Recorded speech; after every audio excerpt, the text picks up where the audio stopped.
On today's episode of Watch JR Go, we're gonna dump 10 quarts or 2.5 gallons of oil out of my 2008 Audi R8 with the twin turbos. Let's get this dry sump apart.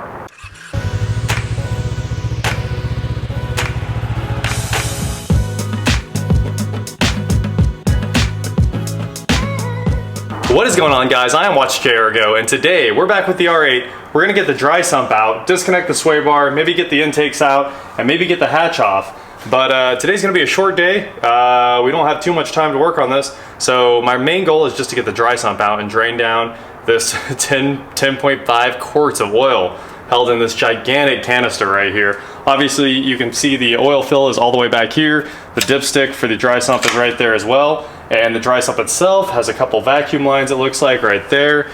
And then there's a return line or a feed line on top, and then a return line or a feed line on the bottom. And those are bolted in with T30s. It looked like they were like 2 bolts each. I just crawled underneath, took a quick look. I don't actually know how to remove it, but that's what we're gonna do today. All right, gonna grab some gloves because today's gonna be an oily mess. I guarantee it. You should probably take your watch off. Yeah, you're gonna like the way you look. Let's get this 18mm drain plug off the bottom. I did find the socket because I didn't want to go searching around right after this. It's right on the bottom. If you're doing this at home, say you're working on your R8 and you just want to do an oil change, relatively easy. There's like 3 drain plugs you need to pull, 1 on the dry sump, 2 on the engine. The ones on the engine are the triple squares, so you'll want a set of sockets for those. And the oil filter is right here, and it's like a 32mm or whatever else you can fit down in there. Super easy to get off. Once that's unscrewed, you just lift it straight out the top. I'm sure you have to replace the O-ring on the canister, or at least I would. Probably all comes in the kit from Audi. I haven't done it yet, so I'm not sure. I do know that you have to take all the underbody panels off. Luckily, those are all done on mine, so it's actually the easiest oil drain down ever. That was incredibly tight. This is your oil drain right there. And oh boy, was it tight. Here comes Das mess. our very large drain pan to try to mitigate DOS mess. Huh, well, not bad at all. I did drop the plug. And then once it's drained down, we can start disassembling. So while the dry sump is draining down, let's try to remove these lines off the top. These are those squeeze connectors. There's one. Very carefully removed line. So the second one we're just gonna leave because I pulled on this. It looks like PCV and it just kind of popped loose and I don't see where it came off. It is actually really hard to get in here. I'm not quite sure how they intended on this coming apart. And here's the bottom mount for the dry sump, another T30. I'm slowly getting that back bolt out. I had to get a 3-inch extension just to get started on that, and then I think I might be able to do it by hand now. It's all the way back here by the CV. So these oil return lines, there's no clearance. I might have about that much. This may still be too long, but I'm gonna try to use the old ratchet wrench on the inside of the Torx pit. So we're gonna try that right now. Hopefully this works. All right, we got it off. Victory! Okay, the small victories, right? That was actually a really difficult one, but it was actually super small in the larger scheme of this car. You know what? I don't think we can take this off without pulling the sway bar. I just realized that this needs to come straight back. And we are stuck on the sway bar tonight because we don't have those triple squares. So, we're giving up on the dry sump for now because we're totally stuck on the dry sump. And we're going to go ahead and try to remove the hatch. One connector. There's another one, and there's one more connector like right here. Okay, got our harness off. I just need to get that last connector right there, which I need a straight bit for. And there's another one. All the electrical connectors to the hatch are off. All that's left is pulling these 4 bolts right here. Are these triple square? So I managed to disconnect all the wires to the hatch, and then I found out that it takes triple squares as well. So we had stopped on the sway bar because we didn't have triple squares, and we had to stop on that. So basically it was a full stop, and now I have a little set from O'Reilly's, which isn't a very good set. You have to actually put a 1/2-inch socket on that to use them. But hey, we're gonna get it done with these, and I think it's right here, ready to go. So we can use this to take the sway bar off after we pull the exhaust mounts. Oh yeah, it's even loose. Check that out, that's awesome. But let's go with the hatch first so we can get a little more light in here, get the engine bay more accessible, and then we can move on. Apparently, like everything on this car is a M10 triple square. Hand me that tiny screwdriver. I'm gonna use that to pull the struts. Okay, time to loosen the last bolt. This is where we figure out what we're made of. Well, it didn't go so bad. I didn't see a big shift in the hatch. I'll go ahead and pop this bolt out. Hopefully it doesn't break the rear glass. Like the whole key here is not breaking that glass. You might try to pull backwards instead of holding up. I'm not even, like my hand is barely on this right now. Okay. Push this way on this thing. I'm gonna try and close this a little bit. Nope. No go. Okay, here. I got this. You go over there and pull out those two bolts. Last bolt coming out. Yeah, we're gonna try to rock it back up onto the struts. Okay, so that was loose.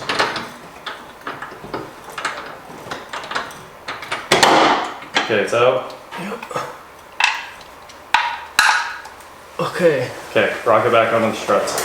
Pull straight back. Oh. Okay, keep going, keep going. Brackets. Okay, so mine's off. I got the whole thing supported. Yeah. We got it though. Am I in it? Yeah. Just give it a little bit and then it'll come off super easy. There you go. Super easy.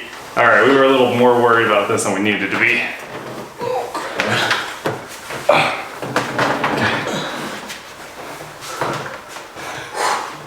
Wow, that's a lot different. And it was very worrisome thinking we were gonna destroy everything, getting it apart there. Let's get this rag out of the engine bay. And here are the bolts, so we need a bag and tag. And we are much closer to getting the sway bar off now. The upper exhaust mounts actually have to come off. And of course, this one was already missing some hardware. And this one is loose because of the missing hardware, I'm sure. Super easy to back off now. I think these are actual Audi spacers. And I need to go find one more of these to replace the missing one. I think there's a, oh, look at that. Part number right on it. 420251465. It's so nice when they're tight. Nice. Fancy Audi parts. Lightweight. Weight reduction. Trying to save every little ounce on the exhaust hangers. Heat shields just came off. We finally have some access to the back of the car and it looks a lot better. We can start moving all these lines around and we're gonna break the sway bar bolts right now and then we can remove the sway bar, which will get us really far into this. Why am I holding a 15 when both bolts are 16s? It's a real good question. Back this up. See where we end up here. Wow, that's tight. Watch JR muscles. More like watch JR go get his cordless impact and back this out without wasting my entire life.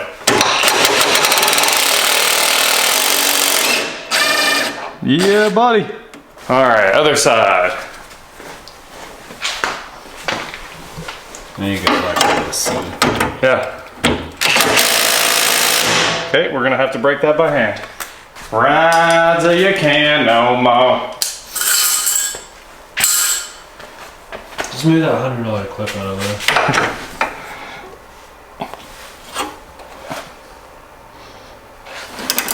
Zach broke this Audi V-band clamp, this 420-251-143 while we were taking it apart. He used his sheer strength and just decided to snap the bolt. This V-band clamp is $107 from Audi. I was like, yeah, dude, I don't care. It's 20 bucks. Like, you know, I expected we were gonna break some parts, and then I went to Audi, and they were like, yeah, it's just $107. Oops. Oops.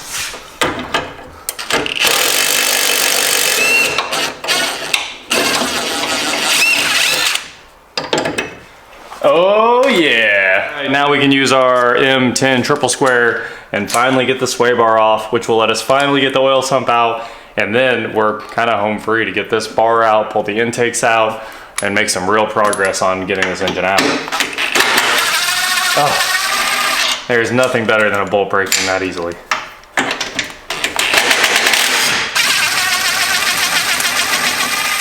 Wow, this has some fancy mounts.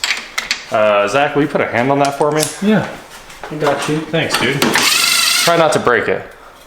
I bet this little block's like $150. Also, the bolts are $10 each. The T30s that go in the back, they were $10 each. Wow.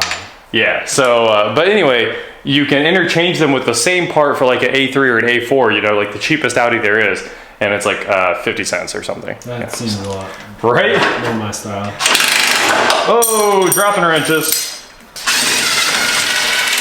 Yeah, buddy. Okay. Hey. Now I should probably put these bolts back in there.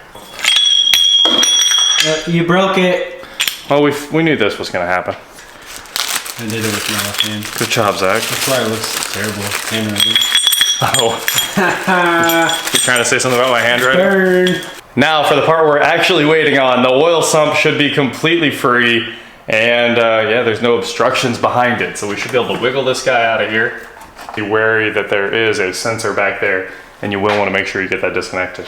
So to get the oil sump level sensor wire off, you'll probably want your trim tool so you can pop these things off carefully here. There's one. Oh, there's just one. And then you need your screwdriver to get the sensor. So you give that a little tilt and a wiggle. Came right out. Oil sump is finally free. We can get past the exhaust of it. What else is on? Oh, good call. Yay. Look at that. That is a gigantic oil tank. It's a nice work of art, that is for sure. And I am super happy it's out of here. Look at all the room we have for activities. We're just getting closer by the minute to pulling this engine, and that makes me happy. I bet it makes him real happy, weirdo. Huh? We made some great progress today. It doesn't look like we got that far, but honestly we did. I mean, the heat shield, sway bar, the oil sump, we got all the oil out of the thing finally. And yeah, now we're gonna do the air intakes next, get this tray out of here. And at that point we could hook onto the engine and start removing it, but there's a few wires and hoses that need labeled. And when I say a few, quite a few. 327. Probably 327, who knows, but that's a pretty good estimate if I had to guess myself. I'm gonna go ahead and label the screws from the oil sump, and that's it. Thank you guys for watching, and tune in next time as we continue to try to find an engine to get shoved into the back of this car and then bolt all this back together. It has been an adventure so far, and it's not gonna stop for a little while. So please, like, share, subscribe, do whatever you wanna do, and I will talk to you guys next time.